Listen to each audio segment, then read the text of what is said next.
tayong ulo ng diwa na papakilala ng apat na manunulat. Dalawang nagsasabing yaman ang mas masagana at dalawang nagsasabing talino ang mas malaga. Ano nga ba ang totoo mga binibinig mo? Anong mas malaga, yaman ba o talino? Kanilang magkatalunan ng isang binanggito. Masigabong palakpakan sa Ako'y naniniwala ang talino ang mas mahalaga. Talino ang panganang kahit kailan hindi mananakaw ng iba.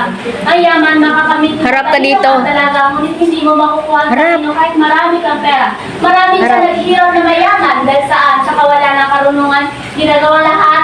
Bawat kaibigan, nilulustay ang pera sa walang kabubuhan. Sino yata hindi mo naiintindihan ng may pera? Di siyang laging pinapanigan. Lahat na pinagsasabihin ay paniniwalaan. Pagdating sa kaibigan ay hindi siya pamawalan. Pag marami kang pera o ikaw ay mayaman, marami rin sarap ang iyong matitikman. Mabibili lahat, bawas mabubuhan. Bahay, kotse at iba pang karangyaan. Ang lahat na yung sinasabi ay puro mga nagalaman. Ang pinagmalaking puro, kanya bilang masarap ang putang kung walang naman. Hindi ba? Hindi nais na makahanap ng magandang trabaho.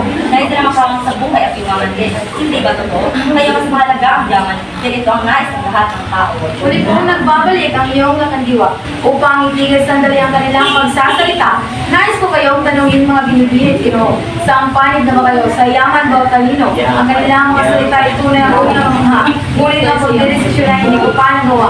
Alam ko ang nais nyo na marinig silang dalawa. Kaya ang pagtutungkalian ating ituloy na.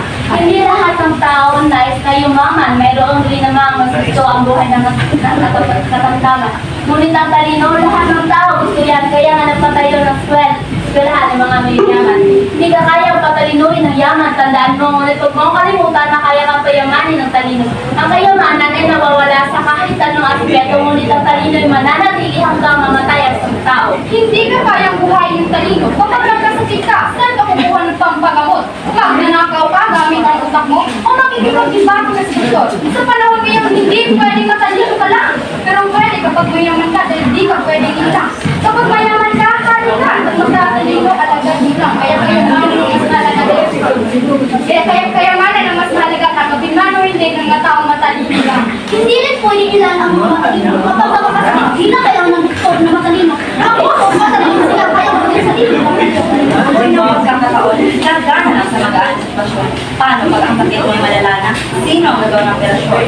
Pera, kayamanan ang mas mahalaga sa mundong ito. Magpaka-practical kung tayo gusto. Sandali muna, ako sa laban ay babagit na. Ang kagutan ng apat, tila ay nagiging mainit na. Pagpalamig mo na. Pagkatang-taginting ng salapi ay musika sa sambayanan. Mas mahalaga ang kaibigan, maraming nakakaalam. Dahil namatay yung tao ang mayaman, walang alam. Mayaman, puro mga madaling maloko na di ba hindi mo kaya loko. Kapag kayamanan sumobra, marami na mga papatatagalipunan, masagana ang bansa. Ngunit, pag ang katalinuhan ang siyang sumusobra, yumayabang ang tao, nababalo ang iba. Ang talino hindi nabibili ito, hindi matutumbasan ang lumang salapi. Pera ang nagpapatakbo sa mundong ito. Walang kwenta kung ituturing mo walang perang tao. Ang mga tao na malaga ng tao, hindi na susukat sa perang pamag nito. Pagkain, damit at bahay at iba pa, hindi mabibili ng talino at puro salita. Ang mayamang mga walang kwenta sa lipunan. Walang halaga ang matalinong pulubi sa bansa. Ang binubuhay-tuloy ng apat ng mga iba. Walang nagpapatalo hanggang kauli. Kayong apat binabati kung mali. Sa panig ng talino kayong pinapaunawa. Kahit mahirap ka, ngunit sa talino ay pagana.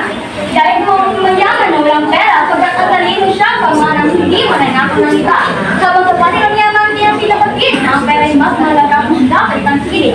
Na, pagkat ang matalino mo ng pera wala ng silbi sa lipunan, kailangan ay imanang ipang bibili. Kung ang talino magamit ng tamang paraan, yan ang papakinabangan ng lipunan. Ngunit kailangan din ang pera ang pagpuhunan upang ang ating bansay di maghirap ng tuluyan. Ang yaman at talino ay pag pinasama ay protekto, kaya ang aking hapon ngayon, pakinggan nyo. Pagkat matalino mo yaman ang siyang hanap ko, ididikara kong parehas silang panalo. Bigyan sila ng karapangang magsigaw.